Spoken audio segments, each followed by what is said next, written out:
तो स्टूडेंट्स, क्या आप जानते हैं जो स्टूडेंट्स जेई की तैयारी कर रहे हैं वो अपने टीचर से मोस्ट कॉमनली कौन सा क्वेश्चन पूछते हैं? सभी स्टूडेंट्स को या पेरेंट्स को ये लगता है कि सर एकेडमिक से रिलेटेड डाउट पूछते होंगे, चैप्टर से रिलेटेड डाउट्स पूछते होंगे, लेकिन मैं आपको बता दूं ऐसा नहीं है। मोस्टली स्टूडेंट्स जो डाउट पूछते हैं वो ये पूछते हैं कि सर मेरा बैकलॉग हो गया है, उसे कैसे क्लियर करूं, मेरे चैप्टर छूट गए, मेरा होमवर्क छूट गया, उसको कैसे ख़त्म करना है। या जो स्टूडेंट 12th में होते हैं उनका एक कॉमन क्वेश्चन होता है सर 11th बर्बाद हो गई, 11th बहुत सारा छूट गया मेरा, तो अब मैं कैसे उसे कवर करूं। तो यस, आज के इस सेशन में हम यही डिस्कस करने वाले हैं कि आप अपना बैकलॉग कैसे क्लियर कर सकते हैं। बैकलॉग।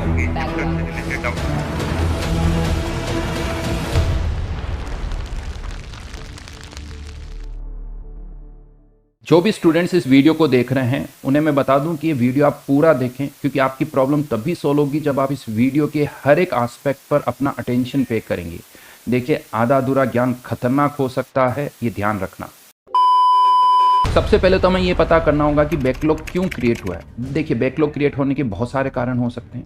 आपको ये पता होना चाहिए कि इनमें से कौन से कारण से आपका बैकलॉग क्रिएट हुआ है। जब तक आपको ये नहीं पता चलेगा तब तक आपका बैकलॉग जो है वो नेवर एंडिंग प्रॉब्लम की तरह चलता रहेगा। तो एक पेन पेपर लेके बैठिए और नोट डाउन करिए कि इसमें से कौन कौन से कारण हैं जिसके कारण आपका बैकलॉग क्रिएट हुआ है। There are so many reasons of backlog, like insufficient study hours और एब्सेंस ऑफ डेली शेड्यूल, या फिर स्टडिंग फ्रॉम मल्टीपल सोर्सेज, या फिर आपकी कुछ क्लासेस मिस हो गई हो किसी कारण से, या प्रेशर टेंशन के कारण आप पढ़ नहीं पा रहे हैं, उसके कारण बैकलॉग क्रिएट हो गया, या फिर सोशल मीडिया डिस्ट्रैक्शंस के कारण आपका बैकलॉग पाइल अप होता जा रहा है, या फिर ऐसा भी हो सकता है कि जो करंट टॉपिक चल रहे हैं आप उसका अटेंशन नहीं पे कर पा रहे हैं, जिसके कारण आपका जो बैकलॉग है वो बढ़ रहा है। कुछ स्टूडेंट्स के साथ ऐसा भी हो सकता है कि उन्होंने कोचिंग इंस्टीट्यूट चेंज किया हो, या फिर बैच को ही लेट ज्वाइन किया, उसके कारण उनका बैकलॉग क्रिएट हो गया। या कुछ स्टूडेंट्स के साथ ये भी हो सकता है कि वो कुछ इररिलेवेंट सी चीज़ों पर ज़्यादा अटेंशन पे कर देते हैं, जिसके कारण बैकलॉग क्रिएट हो गया। या फिर कुछ चैप्टर्स ही ऐसे होते हैं जिनको समझने में मुश्किल आती है, जिसके कारण आपको लग रहा है कि आपका बैकलॉग जो है वो काफ़ी क्रिएट हो गया। वन बाय वन करके अब इन पॉइंट्स पर डिस्कस कर लेते हैं। Insufficient study hours. देखिए, आईआईटी की अपनी एक रेपुटेशन है। इंडिया में सभी स्टूडेंट्स चाहते हैं कि उनका एडमिशन आईआईटी में हो जाए, इसलिए एक बड़ा एग्ज़ाम है ये, और इसकी तैयारी भी बड़ी लेवल पर होनी चाहिए। क्या आप इसके लिए सफिशिएंट आवर्स पढ़ रहे हो? क्या आपको पता है कि इसके लिए पर डे कितने आवर्स हमें पढ़ना चाहिए? क्या आपके टीचर्स ने आपको ये बताया है? मुझे लगता है कि जैसा मैं स्टूडेंट्स को कहता भी हूँ कि अगर आप जेईई की तैयारी कर रहे हो और 11th क्लास में हो तो अप्रॉक्सीमेटली 11 आवर्स आपको डेली स्टडी करनी चाहिए। अगर 12th क्लास में हो तो 12 आवर्स, और 13 क्लास में हो तो 13 आवर्स आपको इंक्लूडिंग क्लासेस डेली पढ़ना चाहिए। क्या आप इतना टाइम दे रहे हैं? अगर आप इतना टाइम नहीं दे रहे हैं तो देखिए आपका बैकलॉग क्रिएट भी होगा और वो कभी भी कवर नहीं हो पाएगा। तो इसको हमेशा ध्यान में रखें। आपका डेली शेड्यूल फिक्स होना चाहिए, मतलब कितनी बजे उठना है, कितनी बजे सोना है, आपका लंच टाइम क्या है, डिनर टाइम क्या है, आपको क्लासेस कितनी बजे देखनी है, आपको फिजिक्स का होमवर्क कितनी बजे करना है, कितनी देर में करना है, मैथ्स के होमवर्क का क्या ड्यूरेशन है, ये सब आपको फिक्स करना होगा। इससे आपकी एफिशिएंसी बढ़ेगी, इससे आपका आउटपुट भी इंक्रीज़ होगा। ये कोई ज़रूरी नहीं है कि जितना आप सोचो एग्जैक्टली वो फॉलो हो सकता है आप 100% फॉलो कर पाओ, हो सकता है आप 70-80% ही फॉलो कर पाओ, बट अगर आप 70-80% भी कर रहे हो तो इससे आपको काफ़ी ज़्यादा हेल्प मिलेगी। Studying from multiple sources. क्या आप एक ही लेक्चर अलग अलग जगह से देख रहे हैं? क्या ऑफलाइन और ऑनलाइन दोनों क्लासेस कर रहे हैं, या ऑनलाइन पर भी आप अलग अलग प्लेटफॉर्म से देख रहे हैं? तो ऐसा बिल्कुल नहीं करना चाहिए, क्योंकि इसमें आपका मेजर टाइम क्लासेस देखने में चला जाता है, जबकि जेईई की तैयारी में सेल्फ स्टडी, होमवर्क की भी बहुत ज़्यादा इंपॉर्टेंस है। तो ऐसा बिल्कुल ना करें। Missed classes. हो सकता है हेल्थ इश्यूज़ के कारण आपकी कुछ क्लासेस मिस हो गई हो, तो अपनी हेल्थ का ध्यान रखें। या फिर ट्रैवलिंग के कारण, फैमिली फंक्शंस के कारण आपकी कुछ क्लासेस छूट गई है, तो कोशिश करिए इन्हें अवॉइड करने की। Stress, tension, pressure.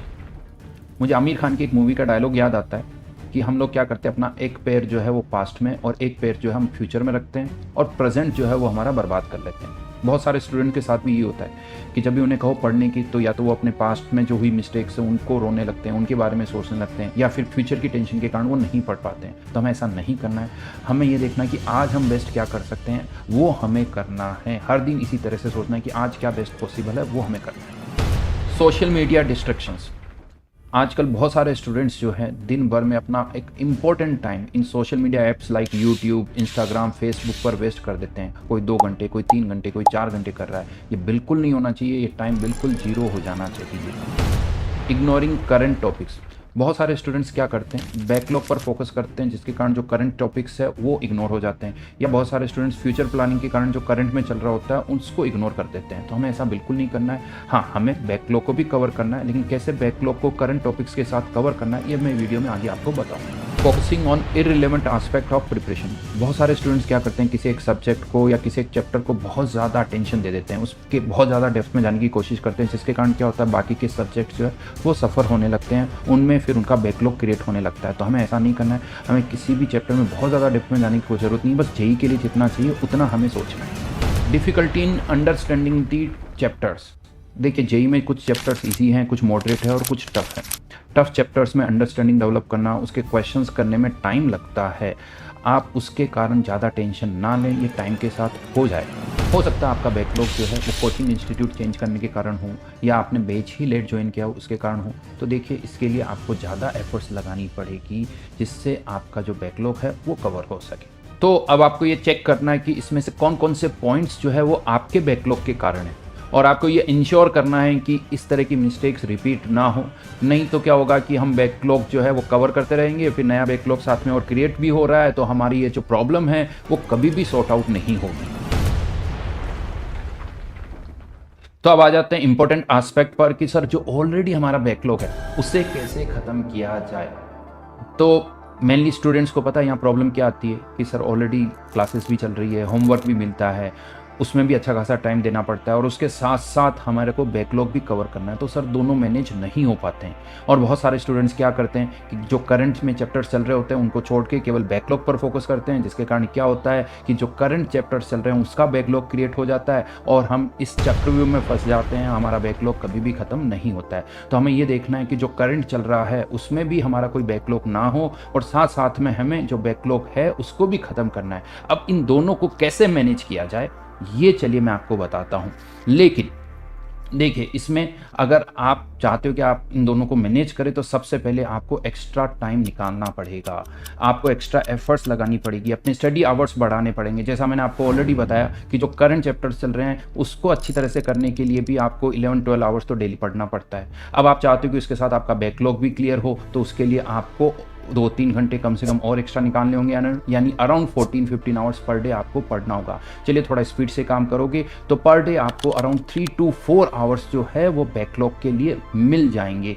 तब जाके हम धीरे धीरे कुछ टाइम में अपना बैकलॉग जो है वो कवर कर सकते हैं। तो मोस्ट इंपॉर्टेंट पार्ट इज आपको अपना स्टडी आवर बढ़ाना पड़ेगा। अगर आप ये सोचते हो कि नहीं सर मैं तो 8-9 घंटे से ज़्यादा नहीं पढ़ सकता हूँ, फिर बताइए कि मेरा बैकलॉग कैसे क्लियर होगा, तो मुझे लगता है देखो ये पॉसिबल नहीं है। आपको स्टडी आवर्स बढ़ाने ही पड़ेंगे, तभी ये हो सकता है। तो अब पहले दिमाग में ये फिट कर लीजिए कि हाँ, हम 13, 14, 15 घंटे डेली पढ़ेंगे, संडे को भी एक्स्ट्रा टाइम निकालेंगे, एफिशिएंसी के साथ भी पढ़ेंगे, तब जाके हम ये जो हमारी प्रॉब्लम है उसको सॉल्व कर पाएंगे, राइट। लेकिन ये जो एफर्ट्स है अगर हम स्मार्टली करें, प्लानिंग के साथ करें, तो हमारा बैकलॉग जो है वो बहुत जल्दी खत्म किया जा सकता है। अब स्मार्टली कैसे करना है वो मैं आपको बताता हूँ। तो आपको क्या करना है, सबसे पहले जितने भी चैप्टर्स में आपका बैकलॉग है वो सब्जेक्ट वाइज आप लिखते जाइए। जैसे फिजिकल केमिस्ट्री में आपने चैप्टर्स लिख लिए, जो भी आपका बैकलॉग है, mole concept, atomic structure, concentration term, वो आप लिख लीजिए। हर सब्जेक्ट में ऐसा आपको करना है, और उसके सामने उसी पेज पर जो करंट चैप्टर्स चल रहे हैं उनको भी आप लिख लीजिए। जैसे मान लेते हैं फिजिकल केमिस्ट्री का एग्जांपल मैं ले रहा हूँ, यही चीज़ आपको सभी सब्जेक्ट्स में करनी है कि जैसे मान लीजिए फिजिकल केमिस्ट्री में केमिकल इक्विलिब्रियम चैप्टर जो है वो करंटली चल रहा है आपका। अब आपको सबसे पहले तो ये देखना है कि जो केमिकल इक्विलिब्रियम चैप्टर है उससे रिलेटेड, उससे कनेक्टेड कौन कौन से चैप्टर्स में आपका बैकलॉग है।